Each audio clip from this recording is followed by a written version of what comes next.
Hey everyone, and welcome back to another video. And in this video, I'm going to show you how to change your password on Asana. Now, this video is going to be particularly useful for individuals. Let's say that you're using Asana and you want to go and change your password just to keep your account safe.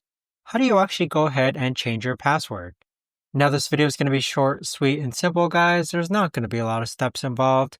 Now, in order to do this, what you're first going to do is log on to Asana. Then in the upper right-hand corner, click on your profile icon. And then go ahead and click on Settings.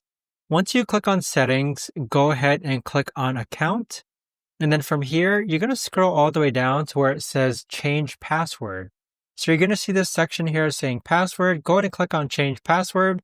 And there you have it. But that right there, guys, is the best and easiest way that I know of to actually go ahead and change your password on Asana.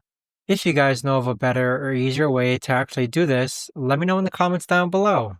I would love to know. Thanks so much for watching, everyone, and I'll see you guys all in the next video.